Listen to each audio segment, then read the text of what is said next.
Hey guys, I want to welcome you back to another episode of What's Hot and What's Not. Um, I also, for those of you that haven't done it yet, I would like to invite you to subscribe to my channel. I do these fishing reports every week, plus I put on occasional videos as I get some decent footage. Uh, I do fishing reports mostly from me. I also get some reports from friends of mine. If you hit the bell, you will also turn on the notification button, and then you'll get a little notification on your phone like you do a text message. And every Thursday, I try to get these things out by 4 o'clock, but sometimes I'm not going to make it. It might be like 5, 6 o'clock, but 4 o'clock is always the time I'm shooting for. So please do that. I also want to start this week with Ryan Cook's report. He said the jig fishing is picking up pretty good in the lakes. He's been using a brown and purple football jig with a pumpkin trailer, and he's doing pretty good with that. Also, and he said Ryan's also said that he was getting fish from 5 to 20 feet mostly. He's occasionally getting some topwater bites, but they're pretty sporadic. You'll just have to, I guess that's dying down, but you'll just have to get up there and get after them. He's still fishing some spinnerbaits, I believe, early in the morning. He said the lakes, they're the warmest that he's ever seen them in October. So that tells me, I guess what he was saying is they haven't turned over yet. So it's going to be kind of a slow deal this year. Hopefully they'll turn over pretty soon. We'll get some cooler weather. Here we're going to get some 70s next week. So look forward to that. I may call Ryan, see if I can get on his boat, doing some fishing with him. I didn't get a report from Big Nate this week, but we talked a few weeks ago, and next week was the week we were both talking about we should have a little time to get together and do a video. I'd sure like to do one with him, see another guy's perspective on how to do things up there at Berryessa. Maybe learn a bit myself. You guys can learn along with me. Hopefully I get a really good video out of it, and we'll just see what comes up. Now for the rivers. Salmon season up here, still going kind of slow, for this time of year. Usually catching quite a few fish. We're getting a lot of egg fish for, roe for sturgeon later on and whatnot, but it's kind of slow this year. I've been hanging in up here because I like running that skinny water with my boat, but it seems like the fish, the skin's been turned for quite a while, but the meat's started to turn a little bit too, so I'm planning on making my first trip down there tomorrow, this Friday, and see what we can do about salmon. I'm going to, probably start somewhere up around Miller Park, run all the way down through Garcia Bend. Hopefully we can do some good. There's some fresh fish coming through. Now we just had a full moon last Sunday, so that should be the last real full moon for the waves of fish coming in. It's usually a few days afterwards. Down in Sacramento, they get there a lot sooner. Usually up here, I say about a week to 10 days. So I'm thinking maybe, 5 days down there in Sacramento.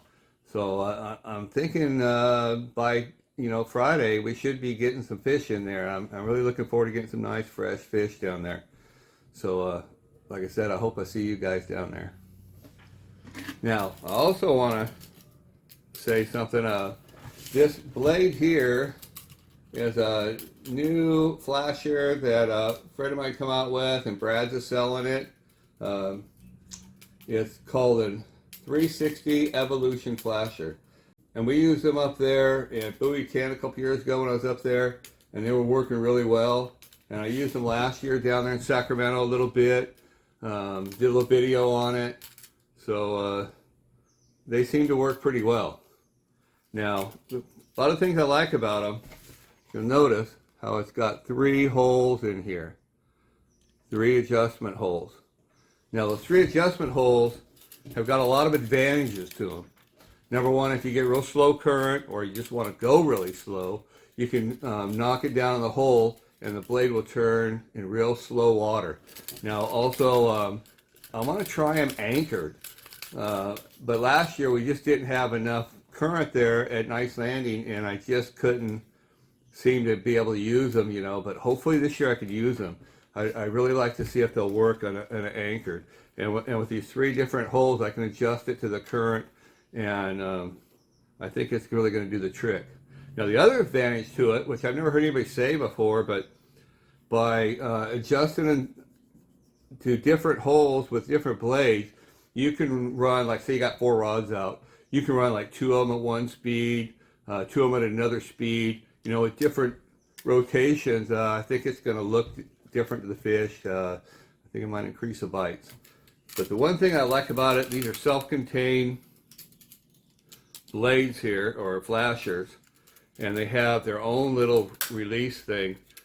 So when you catch a fish, you know, this thing's going to stretch. You got some shock absorption, so you won't lose as many fish. And the blade, of course, is going to turn free. You won't be fighting against the blade. And it really seems to do the trick. It seems to work quite a bit. It was working for me last year, so I'm excited about trying these again. And also look for my video on the flashers that I did last year.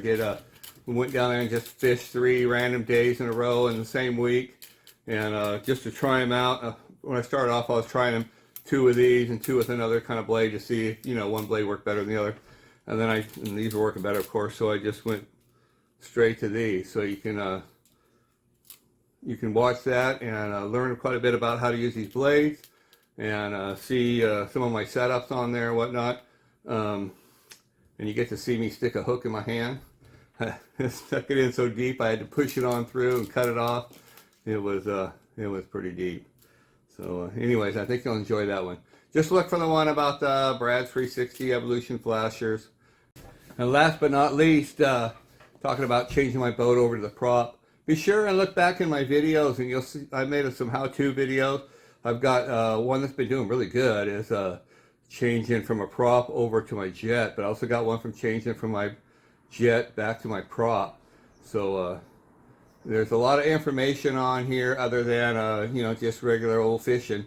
So look around and see what I got. As I come up with more and more things, I'll do little videos while I'm working on it, and see what we can come up with. Until next week, guys, good fishing.